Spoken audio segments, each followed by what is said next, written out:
Hello student, good morning. Welcome to your online class. और आज हम लोग ईवीएस में पढ़ रहे हैं। हम लोग स्टार्ट कर चुके हैं चैप्टर 5। और आप लोग अपनी बुक ओपन करिए। All of you open your book and page number 27, the food we eat. हम लोग इसको पढ़ चुके हैं पेज को, और आज हम लोग पढ़ेंगे page number 30। All of you open page number 30, cooked food and raw food, यानी कि पका हुआ भोजन और कच्चा भोजन। ठीक है, चलिए स्टार्ट करते हैं। We cook some food before eating while we eat some food raw. It means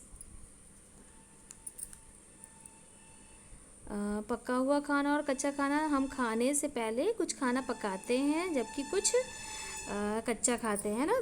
we cook some food before eating while we eat some food raw. इसका मीन्स होगा कि हम जो है पहले कुछ खाना पकाते हैं जबकि कुछ कच्चा भी खाते हैं। मतलब हम लोग कच्चा खाना पका खाना दोनों खाते हैं ना। फिर यहाँ पे cooking make the food tasty and easy to digest. मतलब जो पका हुआ भोजन होता है, भोजन जो है स्वादिष्ट और पचाने में आसान होता है ना। जैसे food like rice, wheat, meat, fish etcetera. यहाँ पे जो है चावल, गेहूँ, मांस, मछली आदि भोजन है जैसे ना पकाने के बाद ही खाए जाते हैं। Are eaten only after cooking, मतलब ये पकाने के बाद ही ये भोजन खाए जाते हैं ना। We can not eat them raw, इन्हें हम कच्चा नहीं खा सकते। For more taste we add spices to them, ये ऊपर वाला we add spices to them, मतलब ज़्यादा इसमें स्वाद लाने के लिए हम इसमें जो है मसाले मिलाते हैं। Almost all fruits and some vegetable like tomato, carrot and radish can be eaten raw. यहाँ पे देखिए ऑलमोस्ट ऑल फ्रूट्स, मतलब ज़्यादातर कुछ फ्रूट्स जो हैं यहाँ पे लगभग जो है सभी फल और कुछ सब्जियां जैसे टमाटर, गाजर और मूली को पकाकर कच्चा खाया जा सकता है। ठीक है, इनको मतलब पका के भी खाया जा सकता है और कच्चा भी खाया जा सकता है।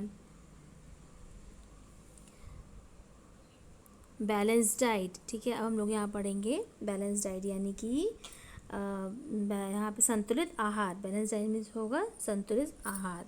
ठीक है।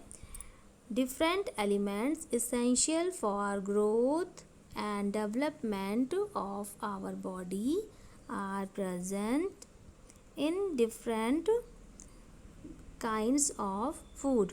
In different kinds of food. हमारे शरीर की वृद्धि और विकास के लिए आवश्यक विभिन्न तत्व विभिन्न प्रकार के भोजन में मौजूद होते हैं। ठीक है। Therefore, it means विभिन्न प्रकार के भोजन मौजूद है, इसलिए मतलब therefore, इसलिए we need to take different kinds of food in our daily diet। इसलिए जो हमें अपने दैनिक आहार में विभिन्न प्रकार के भोजन लेने की आवश्यकता होती है। Okay. Diet contain all kinds of food in proper quantity make a balanced diet, यानी कि उचित मात्रा में सभी प्रकार के भोजन युक्त आहार संतुलित आहार बनाते हैं, है ना। मतलब जो भोजन होता है उसमें हमें अगर उचित मात्रा में सब चीज़ें प्रेजेंट होती हैं तो क्या कहलाती है, संतुलित भोजन। ठीक है, यानी balance diet. A balance diet is a good for health, यानी कि जो संतुलित आहार होता है वो हमारे स्वास्थ्य के लिए अच्छा होता है। Energy that we get from food is measured in calories। तो जो भोजन में जो एनर्जी हमें मिलती है ना, उसे जो है हम लोग किससे मेज़र करते हैं, कैलोरी से मापते हैं। भोजन से प्राप्त होने वाली जो एनर्जी होती है यानी ऊर्जा को कैलोरी से मापा जाता है। The calories we get are used from all activities such as walking, running, working and even for sleeping. यानी स्लीपिंग में भी एनर्जी वेस्ट होती है ना, तो हमें जो मिलने वाली कैलोरी का उपयोग हम क्या करते हैं, मिलने वाली जो एनर्जी यानी कैलोरी होती है ना, कैलोरी का उपयोग हम लोग चलने, दौड़ने, काम करने और यहाँ तक कि सोने के लिए भी, सभी गतिविधियों के लिए किया जाता है ना। जो सारे वर्क होते हैं, वर्किंग काम होते हैं ना, उनके लिए किया जाता है। Active people such as athletes और people who do manual labour need more calories in food than a lazy or less activity person, है ना। जो एक्टिव होते हैं, मतलब कि जो काम, जो अधिक मेहनत करने वाले लोग होते हैं, जो अधिक मेहनत करने वाले लोग होते हैं या शारीरिक श्रम करते हैं, जो उन्हें भोजन में ज़्यादा भोजन की आवश्यकता होती है ना, ज़्यादा कैलोरी की आवश्यकता होती है एक आलसी या कम सक्रिय व्यक्ति की तुलना में। मतलब जो कम एक्टिव होते हैं, जो लोग जो आलसी होते हैं, जो कम एक्टिव होते हैं, उनको इतनी कैलोरी की आवश्यकता नहीं होती है जितनी कि जो एक्टिव लोग होते हैं, यानी कि जो एथलीट वगैरह जैसे होते हैं ना, गेम खेलते हैं जो लोग, और जो लोग मजदूर वगैरह होते हैं जो शारीरिक श्रम करते हैं ना, उन्हें अधिक कैलोरी की आवश्यकता होती है। ठीक है, इसका मीन्स यहाँ पे यही है। Growing children and babies also need a lot of calories. Growing children मतलब जो बढ़ने वाले बच्चे होते हैं, जिनकी जो लोग लगाते, जो बच्चे जो बढ़ते रहते हैं ना, और शिशुओं, छोटे बच्चों को भी अधिक कैलोरी की आवश्यकता होती है ना। देखिए छोटे बच्चों को अक्सर कुछ खाना पीने को दिया जाता है ना, जैसे आप लोग भी तो ऐसे ही हैं, आप लोग को भी कुछ ना कुछ दिया जाता होगा खाने के लिए, अक्सर मम्मा देती होंगी, है ना। When calories are taken into the body but not used, they are converted into fat and stored in the body as fatty substance।